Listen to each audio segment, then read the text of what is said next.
მე განვიხილავ იმ დოკუმენტაციას, რომელიც ჩემამდე მოდის. კი ბატონო, და შეიძლება იქ დაინახოთ სამედიცინო შეცდომა. შესაძლებელია, ჩემთვის პაციენტის ინტერესი მაინც უმთავრესი არის.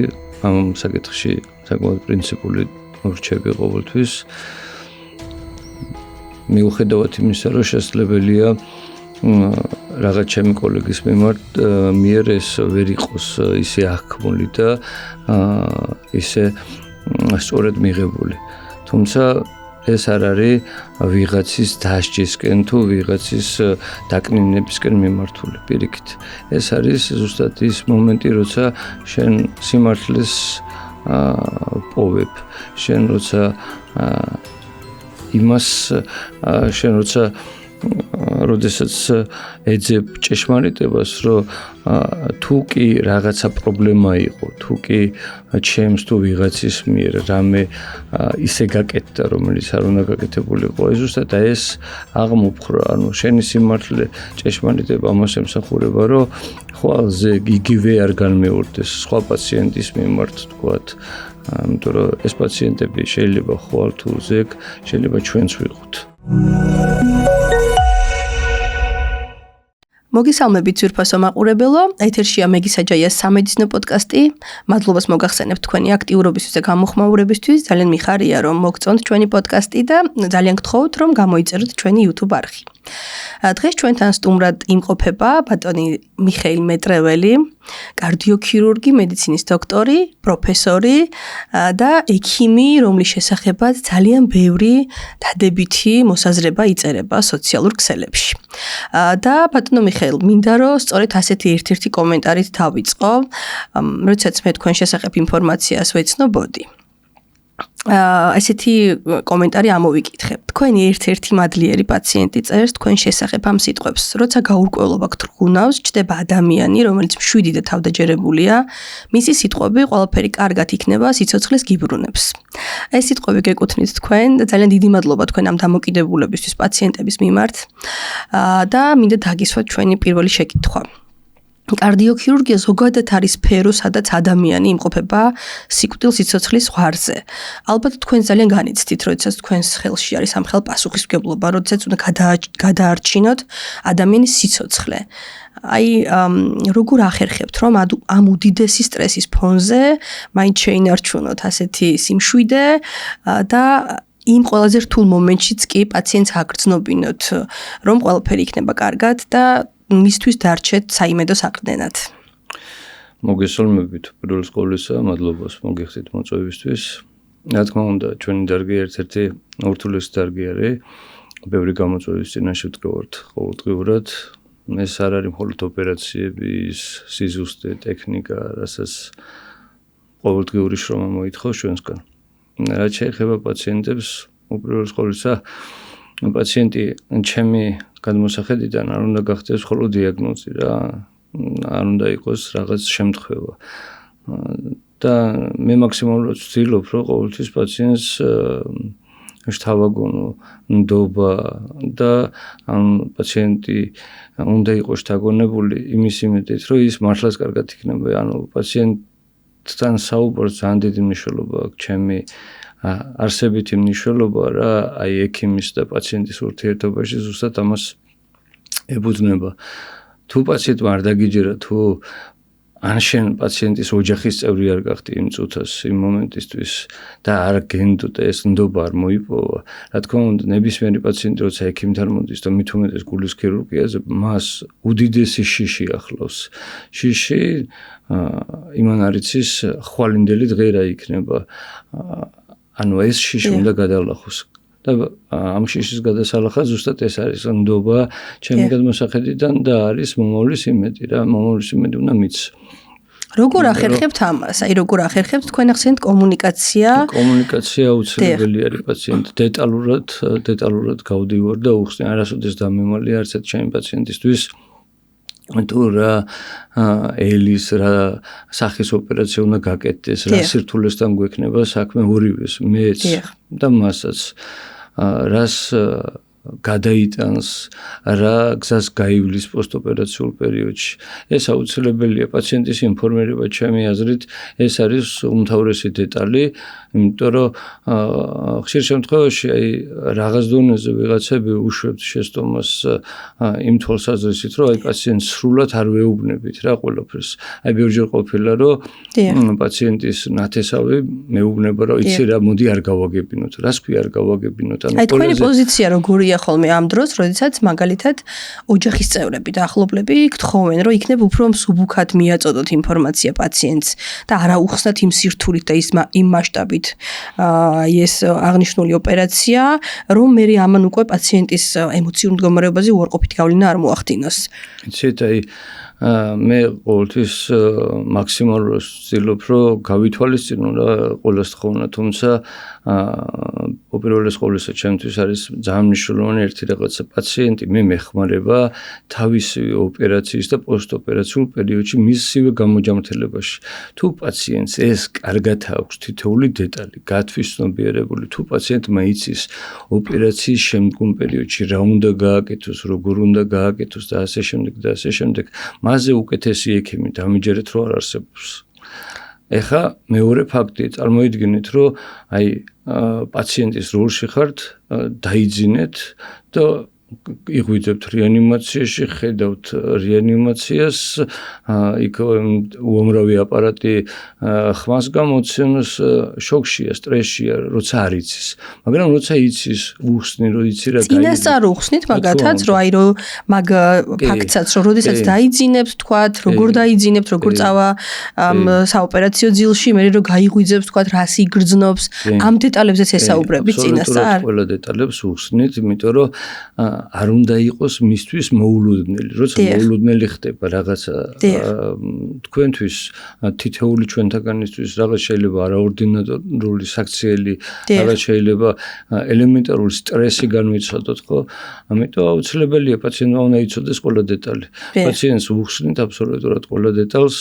ვუხსნი რა იქნება მისთვის ემოციურად რთული გადასატანი, რა იქნება მისთვის ცოტა მტკივნეული, რა იქნება ცოტა ისეთი თავის თავს რო პირველად დაინახავს და შემდეგ რა. ანუ ამას მოაქვს სიმშვიდე და ამას მოაქვს ნდობა ექიმის მიმართ და მე აქვე მინდა გავიხსენო ჩვენი ოჯახის მაგალითი, როდესაც პაპას გაუკეთე 2015 წელს ოპერაცია ჯოენის კლინიკაში იყო ეს ფაქტი და ასევე მადლობას ვეტყვი ბატონ ავთოცინცაძეს, აი ხ გამახსენდა თქვენ რო გისმენდით.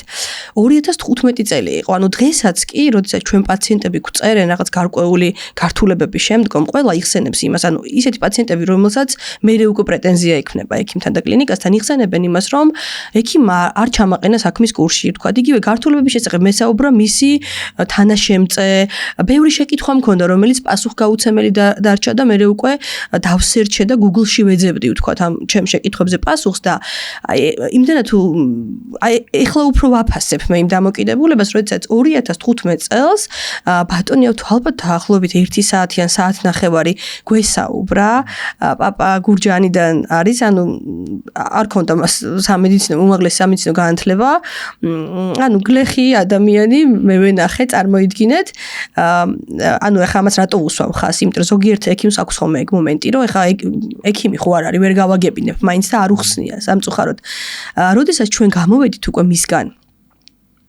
პაპა მითხრა, რომ მე აღარ მეშინია ოპერაციის. აი გამახსენდა, როდესაც თქვენ გისმენდით. ჯერ ხო დეტალურად, დაახლოებით ალბათ მართლა ის საათნახევრის განმავლობაში დეტალურად აუხსნა ყველაფერი მისთვის გასაგებენაზე. და შემდგომ უკვე გამოგვატანა ინფორმირებული თანხმობა, რომელსაც ჩვენ სახლში გავეცანით, მოვაწერეთ ხელი და მე კიდე თუ რამე შეკითხვა გაგიჩნდებათ, მიპასუხეთო და აი ზუსტად უფრო მეტად კარგად გავაცნობიერე ახლა თქვენი, ასე ვთქვათ, საუბრის პროცესში, თუ რამხელა მნიშვნელობა აქვს იმ ნდობას, რომელიც სწორედ აი ამ სწორი დამოკიდებულების საშუალებით უჩნდება პაციენტს თავისი მკურნალი ექიმის მიმართ და აბსოლუტურად გავიგე ახლა თუ რატომ აქვს თქვენს მიმართ თქვენს პაციენტებს აი ეს დამოკიდებულება. თქვენს ანგარიშზე, ასე ვთქვათ, არის 3000-ზე მეტი კარდიოქირურგიული ოპერაცია. მე მინდა ასევე ეხლა ჩვენ ვისაუბრეთ პაციენტის განცდებზე და მაგრამ აი თქვენ როგორი განცდა გეუფლებათ ხოლმე როდესაც ზუსტად აცნობიერებთ რომ თქვენს ხელში არის პაციენტის სიცოცხლე, ჯანმრთელობა, ასევე მისი ოჯახის წევრების ბედნიერება, ან თქვენ ხართ ის ადამიანი რომელზეც არის დამოკიდებული უკვე შემდგომში ამ ადამიანის ბედი და იღებთ ხელში სკალპელს და აკეთებთ პირველ განაკვეთს. რა განცდა მოდის თქვენში? მაინტერესებს განცდა როგორც ადამიანის.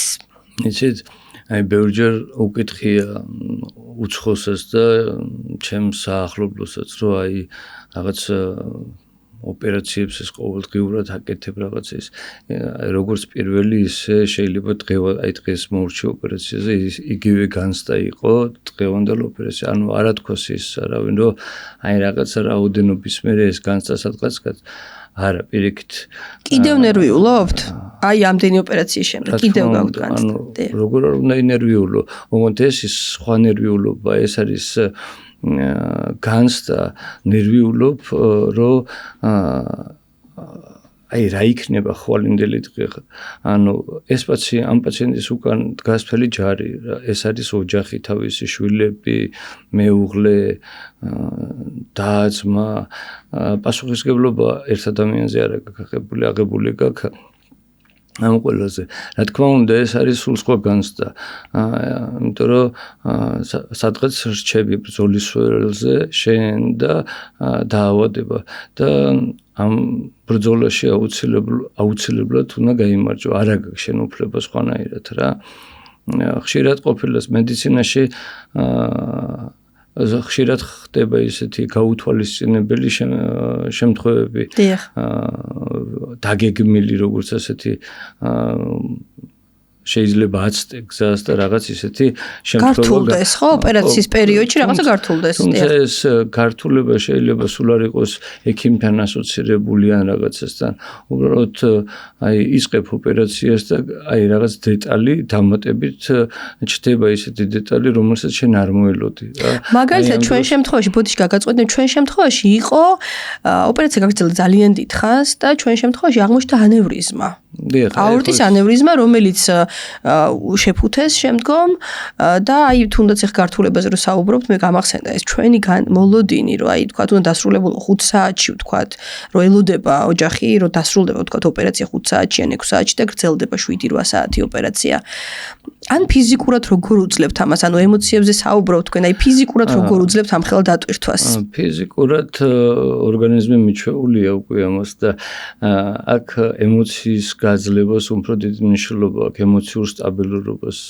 მიუხედავად იმისა რომ შესაძლებელია შეხვდეს რაღაცა ისეთი არაორდინარული მაგრამ აი ფსიქოლოგიურად ემოცია ეს უნდა იყოს გაწონასწორებული ქირურგისთვის არ უნდა გატყდეთ მაგ მომენტში არ უნდა გატყდეს არც ერთი იქ მდგარი ქირურგი მარტო ჩემზე არ არის ეს არის ფერგუნძის საუბარი რა გუნდი რომელიც 8-9 ადამიანისგან შედგება რა ძალიან მნიშვნელოვანი არის აი ამ რთულ სიტუაციებში გუნდი და რომ არ გატყდეს ქირურგი ჩვენ ერთ-ერთ ეპიზოდში სტუმრად გვყავდა მიან გინეკოლოგი ბატონი რეზო სულუხია რომელსაც ბრძანა რომ ამ მომენტში როდესაც რაღაც რთულდება გარდა პროფესიონალიზმისა გჭირდება ადამიანს და ექიმს უფლის დახმარება თქვენ თუ გიგრძნიათ აი რაღაც ურთულეს სიტუაციაში რომ აი თქვენ გუნდის და თქვენი ასე ვთქვათ პროფესიონალიზმის გარდა და თქვენი მონდომების გარდა კიდევ იყო რაღაც ძალა რომელიც დაგეხმარათ რა თქმა უნდა მე ზოგადად მართლმადიდებელი ვარ მწამოს უფლის და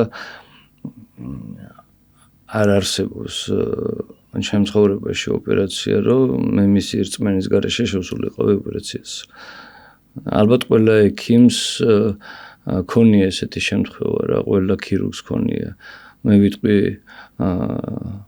ასევე იმ ხალხზეც ვისაც არ წამს შეიძლება არ წამდეს მაგრამ იმ წუთას იმ წამს როცა ძალიან უჭირდა იმასაც კი თავის გულის სიყმეში ალბათ ულუცია ეს აი თუ არ ახარ ექიმი თუ არ ახარ ქირურგი და თუ ეს განცდა არ მქონია არასოდეს რა ცხოვრებაში ალბათ ამას ბევრი ვერ გაიგებს რა იმიტომ რომ ყოფილა ბევრი შემთხვევა როცა აი ყველაფერი გააკეთე აი 12 საათით გეხარ საოპერაციოში 14 საათით გეხარ როცა აი უსაშველობას ხედავ რა, როცა აღარაფრის იმედი აღარ გაქვს, რომ აი თითქოს აი რაღაც ნაპერწკალიც მაინც რო იყოს და აი იქნებ რაღაცა და ყოფილა ესეთი მომენტი, როცა აი გინდა რომ უკვე აი ძალა აღარ გაქვს, აი ფარხმალი დაყალო და უცებ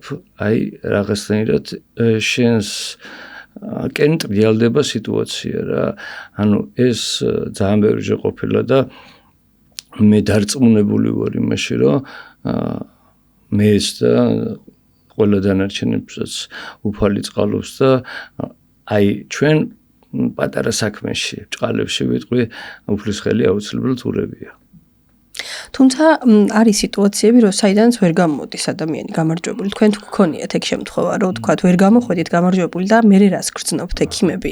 ერთი არის პაციენტების და მათი ოჯახის წევრების ემოციები და განცდები. ხო, ცუდად დასრულებული შემთხვევის შემდგომ პერიოდში. და მეორეა ექიმის განცდები. აი რას გრძნობენ ექიმები, როდესაც ყველაფერი სცადეს. არ ქონი, მაგრამ მაინც ვერ გამოვიდნენ გამარჯვებული სიტუაციიდან. ეს ექიმის ცხოვრებაში ყველაზე ცუდი სიტუაცია, აი ნადგურდება მაშინ ადამიანი. ანუ ექიმზე მოგსაუბარი, აი სრული ამ სიტყვის მნიშვნელობით, იმიტომ რომ ჯერ ეს ერთი რომ ცუდად დაუსრულდა ოპერაცია თუ ჩარევა თუ რაც იყო. მეორე ფსიქოლოგიურად განადგურებული არის. და მე მინახია გამიგია ბევრი მომისმენია, რომ აი ბევრს ესეთი ფსიქოლოგიური მომენტები ვერ გადაუტანია. და დაუნებებიათ თავი ექიმებისთვის. აი ამ დროს ირთვება უკვე მეორე ფსიქოლოგია, ასე ვთქვათ, რა, ანუ შენ თავს უნდა ესაუბრო, აქ კითხვა უნდა დაუსვა არა იმით, რომ შენი თავი დასაჯო, ან ვიღაცა დასაჯო რა, ანუ აქ რა გააკეთე და რა ვერ გააკეთე. ანუ ამის ძიებაში უნდა იყო ყოველთვის რა. თუმცა ზოგჯერ სულ არ არის იმაში საქმე, რომ გააკეთე თუ ვერ გააკეთე. ხო, აი ამას გულისხმობ. ეს არის დაავადება და ეს დაავადება უბრალოდ დაავადებაზე ვერ გაიმარჯვე, ვერც შენ და ვერც პაციენტმა სამწუხაროდ. სადღაც შეიძლება დააგვიანა, გვიან მოვიდა შენთან. ესეც ხო არის, მაგალითად ეხა საქართველოში ჩვენ უშავთ ჩვენი ორგანიზაცია კიბო სკრინინგის პოპულარიზაციის მიმართულებით, როგორც მოგახსენეთ გადაცემის ჩაწერამდე და როდესაც ჩვენ უფასოა სკრინინგი უფასო აფინანსებს სახელმწიფო და რეგიონებში დავდივართ და მოსახლეობას ხვდებით, რომ დავარწმუნოთ, რომ ჩაიტარონ უფასო გამოკვლევები, ძალიან დიდ წინააღმდეგობას ვაწყდებით. სამწუხაროდ საქართველოში არ აქვთ იმის კულტურა ადამიანებს, რომ იზრუნონ საკუთარ ჯანმრთელობაზე. მაგრამ შეიძლება პაციენტებს არ მოეწონოთ ახლა მე რასაც ვიტყვი. და ჩემ ახლობელსაც ბევრჯერ ამის გამო ვთქვათ რაღაცა უსიამოვნო, ასე ვთქვათ, შენიშვნასავით მიუღია ჩემი მხრიდან, მაგრამ მერე უკვე როდესაც ურემი გადაბრუნდება და ვთქვათ, ექიმი ღმერთი არ არის, ვეღარ ახერხებს, რომ აი ამ მძიმე ბრძოლაში გამოვიდეს გამარჯვებული, როგორც თავად ასევე პაციენტი, მერე უკვე რატომღაც ექიმის წინააღმდეგ მოდის ხოლმე აგრესია მოდის ექიმის წინააღმდეგ და სამწუხაროდ ადამიანებს უჭირთ საკუთარი თავი დაიდანაშაულონ გარკვეულ ქმედებაში. თქვენი აზრით, რა არის ყველაზე ცუდი ჩვევა? ჩვენი ერის, ქართველი ხალხის, რაც ყველაზე მეტად აზიანებს მათ გულს და ყოფილა თუ არა შემთხვევები, სადაც აი პირდაპირ გიფიქრიათ, რომ ნეტა ეს პაციენტი ადრე მოსულიყო და ეზრუნა საკუთარ ჯანმრთელობაზე, ამ შემთხვევაში თქვენ მას გადაარჩენდით. რა თქმა უნდა. პირველ რიგში თქვენ ახსენეთ უკვე, რომ არ გისმენს რა, ანუ ეს ჩვენი სამწუხარო ჩვენი ერის ძალიან ცუდი მხარეა, იმიტომ რომ მე იმიტომ რომ ექიმი რო გავხდი, მე რო ექიმი გავხდი, ამისათვის ვისწავლი, 12 წელი ვისწავლი ხალხო, მე მუშაობდა, ესე არის ყველა და იმისთვის არ მისწავლია 2 საათში რო შეიძლებოდეს მედიცინის სწავლა და Google-ში რაღაცის მოძებნით და რაღაც ინფორმაციის გამოძებნით, მაშინ ყველა ექიმები ვიქნებით. ამიტომ ხშირად ხდება ესეთი რაღაცა რა, რომ რაღაცას ურჩევ, ჩემ ცხოვრებაში ყოფილა, ჩემ პრაქტიკაში ყოფილა, რომ აი ოპერაციის შემდგომ მირჩევია პაციენტისთვის, რომ იცი რა, აი ეს არ უნდა გააკეთო, მაგრამ აი ყოფილა, როცა მეზობელს დაუჯერეს, ჩვენ მეზობელს ესე ქონდა, ან ვიღაცა მირჩია და ბევრი შემთხვევა ყოფილა. ანუ ურჩი პაციენტები გყავთ ხოლმე, რომელიც თავად აზიანებს თავის ჯანმრთელობას. ურჩზე კი არ არის. სამწუხაროდ არ მინდოდა მეთქო, მაგრამ ზოგად განათლებაზე არის რა საუბარი რა. ანუ აი როგორ წარმოგიდგენიათ ახლა ჭრილობას თაფლი წაუსვეს იმის გამო რომ ანუ თაფლი ხომ კარგია. აი ეს არის ახალ თავისი ინიციატივით? ეს არის ახალ ოპერაციებს სახში რო გააწერა. ესეთი შემთხვევების ყოფილა რა. კიდე ბევრი სხვა რაღაცეები, რომელზეც ახლა საუბარი აქვს. თუმცა არის ესეთი რაღაცეები. ამიტომ ეს არის ზოგადი განათლების თემა რა. მე ვფიქრობ, რომ უმჯობესია, რომ აი აქაც იმავეს გავიმეორებ, რომ ნდობის ფაქტორი რა. თუ მიდიხარ და თუ თქვენ მიხვედით უკვე ექიმამდე და ის კარი გააღეთ, მაშინ ნდობაც გამოუცხადეთ. თუ კი არ ენდობი ექიმს იმ წუთას, იმ წამს შეგიძლიათ წახვიდეთ და აირჩიოთ უკვე სხვა ექიმი, ვისაც ენდობი რა.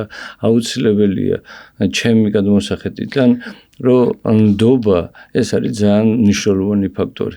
ნდობა საფუძვლად გამოჯამრთელებას პაციენტს, იმიტომ რომ სხვანაირად ახლა მე შეიძლება შევასრულო ჩემი საქმე, მივცეთ დანიშნულება, წავიდეს, მაგრამ თვითონ უკვე ეს დანიშნულება აღარ შეასრულოს. გაფუჭდება ექიმის წარმატებული ოპერაცია იქნება თუ მისი მკურნალობის ნაწილი და დაზიანდება პაციენტი თავის მდგომარეობით.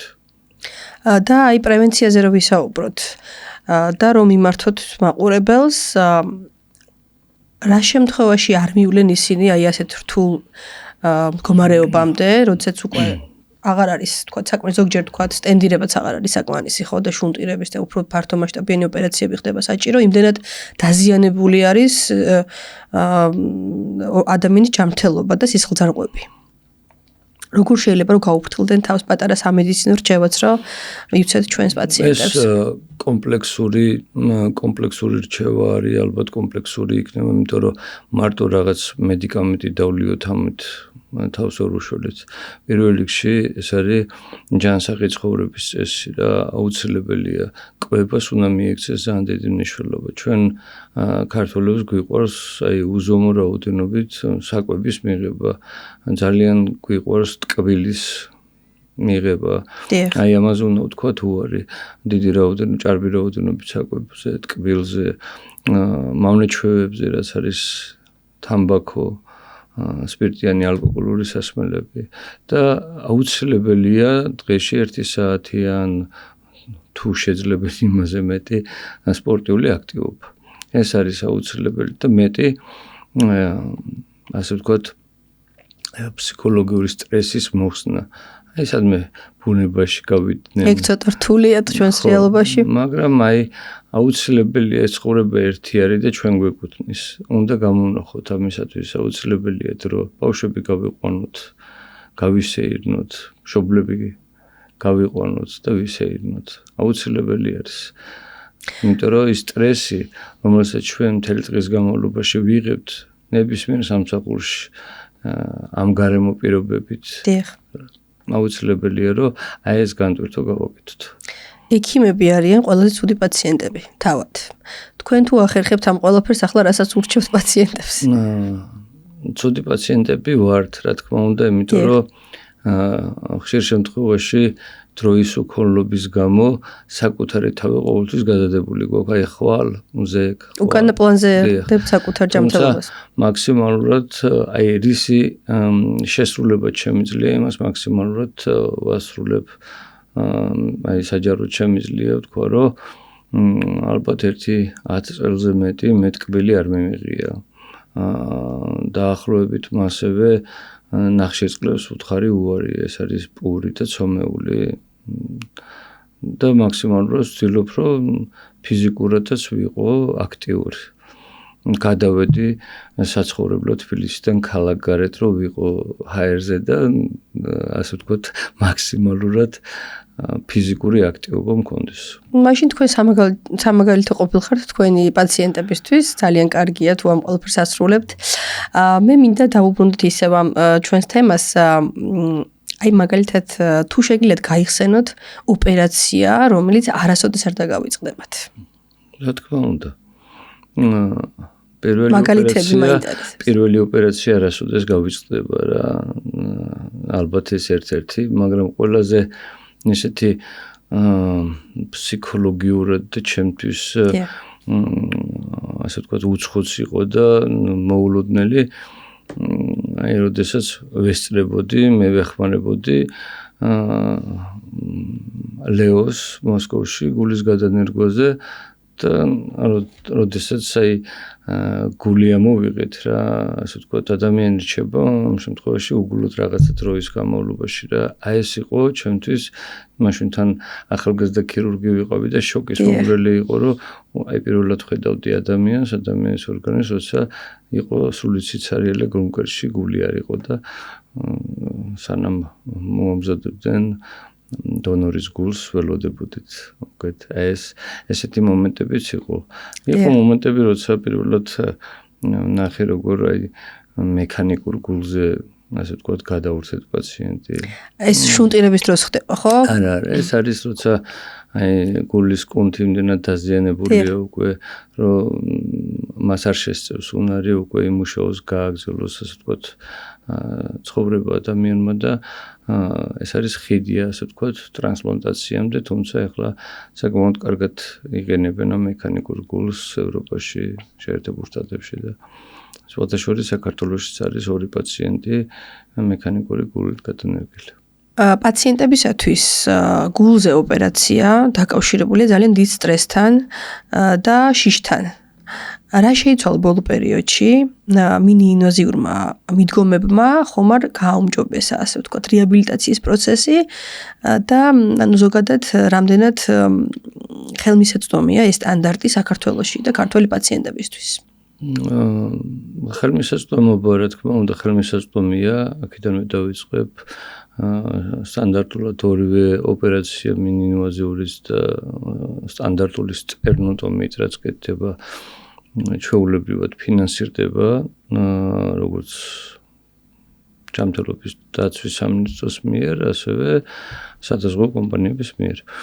თვითონ უშუალოდ მინი-ინვაზიას რაც შეეხება, რა თქმა უნდა, რეაბილიტაციის პერიოდი ეს გაცილებით უკეთესი არის პაციენტებისთვის, იმიტომ რომ აი მაგალითად სარქლოვან პათოლოგიაზე როცა ჩვეულებრივი სტანდარტული მიდგომით ვახდენთ ოპერაციებს 7 დღე, 8 დღე სტაციონარიზაცია ეკუთვნის და ასე ვთქვათ ვაჩერებთ, ხოლო მინი-ინვაზიის ასე ვთქვათ დროს მე-4-მე-5 დღეს შეგვიძლია თავისუფლად წეროთ ბინაზე.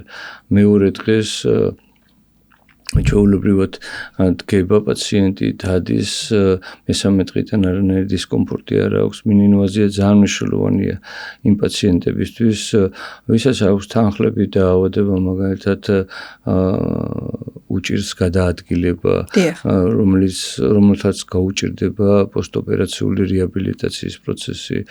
აუცილებელია და კარგია, როდესაც არის პაციენტი დიაბეტიკი და მაღალი შაქრებით და შეიძლება პოსტოპერაციული ჭრილობის პრობლემები წამოვიდეს. და ბევრი რაღაცა შეიცვალა მინი-ინვაზიური ქირურგიით. ეს საკმაოდ კარგი შედეგებით, საკმაოდ კარგად განვითარდა ჩვენ ქვეყანაში და ბევრ პაციენტს უბრალოდ აქ უნდა იყოს პაციენტი ინფორმირებული იმაზე, რომ ყველა შემთხვევაში სამწუხაროდ მინი-ინვაზიით ვერ გამოვალთ, ანუ მინი-ინვაზია ყველა შემთხვევას ვერ გადაგვიჭრის. არის ზოგჯერ კომბინირებული ოპერაციები, მაგალითად შუნტირება და სარქლოვანი პათოლოგია ერთად ამ შემთხვევაში, რა თქმა უნდა, მინი-ინვაზიით ამ ჩარებას ვერ მოვახდენთ, ვერ განვახორციელებთ. როდესაც არის ერთ სარკმელზე, თქვათ, საუბარი მაგისტრალურ სარკმელზე ან აორტალურ სარკმელზე, რა თქმა უნდა, მინი-ინვაზია ამ შემთხვევაში ზედმიწევნით უმჯობესია რომ ჩატარდეს, თუ კი ამის საშუალება იძლევა პაციენტის მდგომარეობიდან გამომდინარე, ასევე შუნტირებაზე, თუ კი არ არის მულტივაზალური დაზიანება და თქვათ შეგვეძლება რომ ჩავატაროთ ეს ოპერაცია მინი-ინვაზიურად. გასაგები, ანუ პაციენტებს, რომლებსაც აქამდე ძალიან ეშინოდათ ამ კარდიოქირურგიული ოპერაციების, ვაძლევთ იმედს, რომ შესაძლოა მათ და ამის გამო ფეხს ითრევდნენ და ექიმთან არ მიდიოდნენ. კარგი იქნება თუ ეტყვით, რომ შეიძლება მათ რაღაცა მცირე ჩარევით და მინიინვაზიური ჩარევით მოუგვარდეთ ის პრობლემა, რომელიც აქამდე ესეთი ფართომასშტაბიანი ოპერაციების შედეგად გვარდებოდა და კეთდებოდა. ძალიან კარგი, მიხარია, რომ ასეთი წინ წავიდა საქართველოში კარდიოქირურგია ზოგადად. ალბათ თქვენც მოგიხსენებათ, რომ ბოლო პერიოდში ქართველი პაციენტები ესე მასობრივად გადიან მეზობელ ქვეყნებში, თურქეთში, კლინიკებში, განსაკუთრებით ეს ეხება ონკოლოგიას, სადაც ალბათ კონკურენტები არ ყავთ ქართველ ექიმებს, ეს არის კარდიოქირურგია. და ამას ყოველთვის აღნიშნავენ, რომ საქართველოში იმდენად მაღალ დონეზე კეთდება კარდიოქირურგიული ოპერაციები, რომ თითქმის აი ამ ჩივილით პაციენტი საზღვარგარეთ არ გადის და კიდევ ერთხელ მადლობა თქვენ და ყველა კარდიოქირურგ საქართველოში აი ამ ასეთი წინ გადადგმული ნაბიჯისთვის და ასეთი დაუღალავი შრომისთვის და თქვენი პროფესიონალიზმისთვის. ზოგადად ძალიან რთული სფეროა თქვენი სფერო კარდიოქირურგია, სადაც შეიძლება ყოველთვის როგორც ვისაუბრეთ არ დასრულდეს შემთხვევა კარგად და კეთილად. შესაბამისად უკმაყოფილო პაციენტები ჩივიან შემდგომ უკვე უჩივიან სამედიცინო დაწესებულებას და ექიმს. ქართულ რეალობაში პაციენტებს აქვთ იმის განცდა, რომ კოლეგები ერთმანეთს ხელს აფარებენ. თქვენ ხართ ძალიან ცნობილი ექსპერტ-შემფასებელი და ცნობილი თქვენი პრინციპულობით. ყოფილა თუ არა შემთხვევა, როდესაც დაგიწერიათ ამა თუ იმ სამედიცინო დოკუმენტაციის შეფასების შედეგად რეცენზია და ამ თქვენს პოზიციას, რომელიც გამყარებული იყო ამა თუ იმ სამედიცინო ლიტერატურით და სამედიცინო ლიტერატურით, გამოუწვევია რაღაც გარკვეული უკმაყოფილება და გქონიათ უხერხული მომენტი კოლეგებთან. და ზოგადად თქვენთვის რა უფრო მნიშვნელოვანია სიმართლე თუ კოლეგიალური ურთიერთობები, იმიტომ რომ მე ვიცი ძალიან შეიძლება უხერხული შეკითხვა, მაგრამ ძალიან ბევრი ექიმი ერიდება ხოლმე ზოგადად ცდილობენ რომ საერთოდ არ მიიღონ მონაწილეობა აი ამ პროცესში და არ გააკეთონ სამედიცინო დოკუმენტაციის ექსპერტიზა და იკავებენ თავს. თქვენი პოზიცია მაინტერესებს ამ თემასთან დაკავშირებით. ჩემი პოზიცია ესეთია, რომ უპირველეს ყოვლისა მე ფიქრობ, რომ სიმართლე უნდა ითქვას ყოველთვის. შეიძლება ეს სიმართლე ვიღაცისთვის ცუდად ჟღერს, ან ცუდად ჩანს, მაგრამ სიმართლე არ ნიშნავს იდგე კოლეგის თუ სხვის საწინააღმდეგო მხარეს. სიმართლე არის ის, რომ შემთხვევა ყოველთვის ხდება. თქვენ წეგან აღნიშნეთ რა. ამ შემთხვევის გამომწვევი ექიმი ხომ არ არის. ამ შემთხვევის გამომწვევი არის დაავადება. დაავადებამ მოიყვანა ეს პაციენტი. ექიმი არ არის ყოვლის შემძლე ღმერთი, რომ ყველა დაავადებაზე გაიმარჯვოს. უბრალოდ როდესაც ესეთი სიტუაცია დგება, ჩემი გადმოსახედიდან აუცილებელია, რომ იყოს თქმული სიმართლე. ეს გაძლევს იმის საშუალებას, რომ გაანალიზო ეს პროცესი, გაირკვეს და სამომავლოდ აღმოიფხვრას მსგავსი თუ კი რამე შესაძლებელია მოხდეს, აი ამის აღმოფხვრას უნდა ემსახურებოდეს ეს ყველაფერი. ეს არის პასუხისმგებლობა, რომელსაც საბოლოო ჯამში მივყავართ იქამდე, რომ ჩვენ ვნახოთ ჭეშმარიტება. ჭეშმარიტება აუცილებელია ჩვენ საქმეში. უნდა ითქვას მართალი სიტყვა. ჩემი აზრით ეს გაცილებით მნიშვნელოვანია. თუმცა მე ჩემი ყველა კოლეგის, ჩემი ყველა პაციენტის მიმართ ვარ აბსოლუტურად დადებითი განწყობით და არასოდეს არ ყოფილა ისეთი ფაქტი ან ისეთი შემთხვევა, რომ პრინციპულად რაღაც პიროვნულად მე ვინმესთვის რაიმე ან ცუდი მეთქვას ან დამეწერა. ანუ თქვენ წერთ მეცნიერულ ფაქტებზე დაყრდნობით დასკვნებს. მე ვწერ განვიხილავ უბრალოდ მე განვიხილავ იმ დოკუმენტაციას, რომელიც ჩემამდე მოდის. კი ბატონო, და შეიძლება იქ დაინახოთ სამედიცინო შეცდომა. შესაძლებელია, ჩემთვის პაციენტის ინტერესი მაინც უმთავრესი არის ამ საკითხში, საკმაოდ პრინციპული ურჩევი ყოველთვის. მიუხედავად იმისა, რომ შესაძლებელია რაღაც ჩემი კოლეგის მიერ ეს ვერ იყოს ისე აღქმული და ისე სწორედ მიღებული. თუმცა ეს არ არის ვიღაცის დასჯისკენ თუ ვიღაცის დაკნინებისკენ მიმართული პირიქით.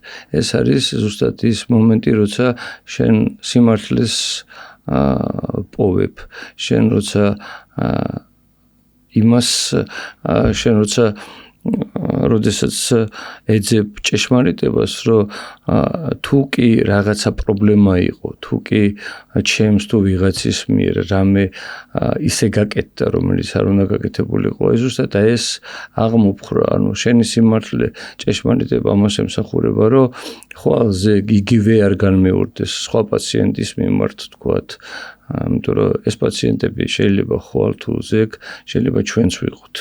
ამიტომ აი აქ არის მთავარი უმთავრესი პრინციპი, უნდა მიუდგე ისე ადამიანს, რომ ეს არის თითქოს შენი. აი თუ კი ამას ესე მიუდგები, მაშინ შენ დაინახავ, სად არის ჭეშმარიტება და დაირღვა თუ არ დაირღვა, გადამეტება მოხდა თუ არ მოხდა და ამ შემდეგ რა. როგორც ექსპერტი, როდესაც დეტალურად სწავლობთ სამედიცინო ისტორიას და დოკუმენტაციას, რას ხედავთ ხოლმე უფრო ხშირად, ანუ პრობლემები კონკრეტული ექიმების არაკვალიფიცირებიდან მოდის, ეს უფრო მენეჯერული სისტემური ხარვეზების ბრალია თუ უბრალოდ იმდენად გართულებულ და იმდენად მძიმე ეტაპზე აკითხავენ საქართველოში პაციენტები სამედიცინო დაწესებულებებს, რომ იქ უბრალოდ მედიცინა უძლურია. მე ვფიქრობ, რომ მთლიანი სისტემის ბრალია რა. ჯერ ესეთი, რომ დავიწყებ პაციენტის მდგომარეობიდან, ჩვენთან პაციენტები მოდის უკვე, რომელსაც აი უშუალოდ ოპერაცია ეჭირდება, გართულებულია და ამ შემდეგ, ხო? როცა ბევრჯერ მინახია პაციენტი, მაგალითად აი 3-4-5 წლის უკან, როცა იყო საოპერაციო, როცა ურჩევია ექიმს მისთვის ოპერაცია, თუმცა აი თავი შეუკავებია, არ მისულა, არ გაუკეთებია ოპერაცია, ზოგჯერ დაუჯერებია, აი მეზობელმა არ გაიკეთა ოპერაცია და ის კარგად არის და მეც უკეთე ესეთი შემთხვევებიც არის. არის რა თქმა უნდა სისტემა, როდესაც ექიმებს მე ესე ვიტყვი, რომ საკმაოდ რთული პროფესია გვაქვს და საკმაოდ დიდი სტრესის და დიდი წნეხის ქვეშ სამწუხაროდ უწევს მუშაობა. დიახ. ეს არის ურთიერთობა მენეჯმენტსა და ექიმს შორის. ძალიან მიხარია, რომ შეუვალი პრინციპული ექიმები არსებობენ საქართველოში, ვისთვისაც კოლეგიალობაზე უფრო მნიშვნელოვანი არის პაციენტის ინტერესები და გეთანხმებით, რომ აი ეს პაციენტები ადრე თუ გვიან შეიძლება თითოეული ჩვენგანი აღმოჩნდეთ და შესაბამისად თუ კი რა ჯანდაცვის სისტემა ჩვენს ქვეყანაში იქნება მაღალ დონეზე, ეს ნიშნავს იმას, რომ თითოეული ჩვენგანის უფლება იქნება დაცული. რა თქმა უნდა. თქვენს ანგარიშზე არის 3000-ზე მეტი ოპერაცია და 38-ზე მეტი სამეცნიერო ნაშრომი. ეს არის საკმაოდ დიდი გზა. ყოფილა თუ არა შემთხვევა, როდესაც იმდენად დაღლილ ხართ თქვენი ყოველდღიური საქმიანობით, რომ გიფიქრიათ პროფესიიდან წასვლა და რა რჩევას მისცემდით ახალგაზრდა ექიმებს, რომლებიც ახლა ფიქრობენ, რომ შეუდგნენ ამ რთულ გზას, რომელსაც ქვია კარდიოქირურგის გზა. რჩევას მივცემდი ნამდვილად ყველას, რომ ეს მართლაც რთული ურთულესი გზა არის და ხანგრძლივად გასავლელი გზა არის. თუ კი ვინმე ფიქრობს, რომ აი ამ გზაზე ეს ყველაფერი ძალიან ადვილია, მაშინ ის ცდება. ამ გზაზე ვერ მოიპოვებს უეცრად დიდ სახელს. ამ გზაზე ვერ გახდება შეძლებული უეცრად. ეს არის გზა, რომელიც მიდის და ემყარება სწავლას და ემყარება იმას, რომ შენ ხვალინდელი დღე შენ აღარ გეკუთვნის. იმიტომ რომ 24 საათი ანდომებ შენ ცხოვრებას, შენ პაციენტებს. შენი საკუთარი თავისთვის არ გრჩება ფაქტიურად დრო. ეს არის ძალიან ხანგრძლივი გზა, მაგრამ ეს პროფესია არის ძალიან მადლიერი, ღვთისმიერი პროფესია. შენ უნდა გიყვარდეს, უნდა გიყვარდეს პაციენტი, უნდა გიყვარდეს შენი საქმე და აი მაშინ გახდები დაფასებული ექიმი რა. ბევრჯერ მიფიქრია, გადავღლილ ვარ, რომ აი დავანებო და სხვა რაღაცას მივყო ხელი მეთქი. თუმცა აი საკუთარი თავი ვერსად ვერ მიპოვია რა. ეს ალბათ ის პროფესია, რომელსაც თავიდან რო დამეწყო სწავლა, ალბათ ისევ ამას ავირჩევდი. ისევ აირჩევთ ექიმობას. კი. როგორ ახერხებთ, რომ აი ამ რთულ სამუშაო რეჟიმს შეუთავსოთ ოჯახთან და მეგობრებთან ურთიერთობა? ეს ყველაზე მტკივნეული თემა არის, იმიტომ რომ იცის ყველამ, რომ მყავს 5 შვილი, მეუღლე, საკმაოდ დიდი ოჯახი, სამეგობრო წრე. სამწუხაროდ ყველა ჩემებს აი ამის ძალიან დიდი დეფიციტი გააჩნია. იმიტომ რომ ბევრჯერ ყოფილა შემთხვევა, რომ დამიგეგმია ის შვილებთან ერთად სადღაც წასვლა და უცებ დამირეკავენ და ეს გადაიდება. თავიდან ძალიან ისე აღიქონდნენ რა ბავშვები ამას, მეუღლე ჩემი ძალიან ისე ბევრჯერ გქონია რაღაც დაძაბული ურთიერთობა ამის გამო, რომ რაღაცა, თუმცა მეორე წუთას ყოველთვის იძახის, რომ რა თქმა უნდა შენი პროფესია და სხვანაირად. იყო ჩემ შემთხვევაში ესეთი რაღაცა, როცა ჩემი მეორე შვილი ახალი დაბადებული იყო 2 კვირის, მე ფაქტიურად მივატოვე ესენი ოჯახი და წავედი საზღვარგარეთ, ანუ ასე ვთქვათ, ხელშეკრულებით მუშაობდი, ეს იყო მინინოაზე, ქირურგიაზე, როცა წავედი პირველად და გადამზადებას როდესაც წახვედით, დიახ. რო ჩამოვედი სახში, რაღაც ისეთი სურპრიზის მოწყობა მინდოდა და მოულოდნელად სახში რომ მოვედი, ეს ბავშვი ყოველ დღე ველაპარაკებოდი, მაგრამ 2 წელიწად ნახევარი მამა ნანახი არ ყავდა. ეხა 2 კვირის დავტოვე. დედას უძახის, რომ დედა ვიღაც ბიძია მოვიდა ჩვენ და სახში. ხო და მოგეთა ესეთი მომენტებიც იყო. უნდა მიეგუოს ყველა ახალგაზრდა იმას, თუ კი ეს პროფესია გადაწყვიტა, რომ ის იცხოვრებს სხვისთვის და არა საკუთარი თავისთვის. და ბოლოს რას ეტყოდით იმ პაციენტებს, რომლებსაც უახლოეს პერიოდში დაგეგმილი აქვთ ოპერაცია გულზე? რას ურჩევდით და როგორ დაამშვიდებდით?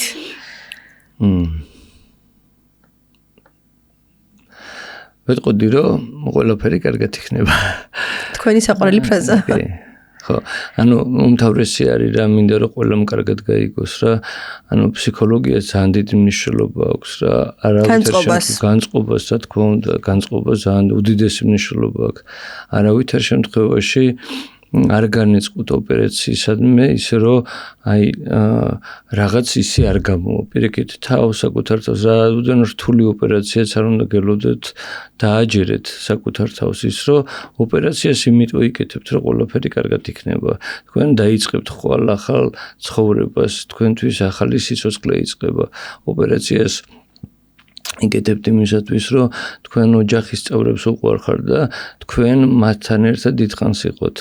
ანუ ეს ძალიან მნიშვნელოვანია, რომ განწყობით შეხვიდეთ საოპერაციოში, განწყობით გამარჯვების, განწყობით ხვალინდელი დღის სიყვარული და განწყობით იმით, რომ თქვენ დაამარცხებთ აუცილებლად დაავადებას. და როდესაც ექიმი და პაციენტი ერთ მხარეს დგანან, მე როგორც ძალიან ბევრი ექიმი მეუბნება ხოლმე დაავადება უკან იხევს. მადლობა თქვენ, ბატონო მიხეილ, საინტერესო საუბრისთვის. გემშვიდობებით, ჩვენს მაყურებელს ვემშვიდობები მომავალ ეპიზოდამდე. აქვე კიდევ ერთხელ შეგახსენებთ, რომ გამოიწეროთ ჩვენი გვერდი და ჩვენ აუცილებლად ვეცდებით, რომ თითოეული ეპიზოდი იყოს თქვენთვის ძალიან საინტერესო. კარგად ვზანდებოდეთ, ნახვამდის.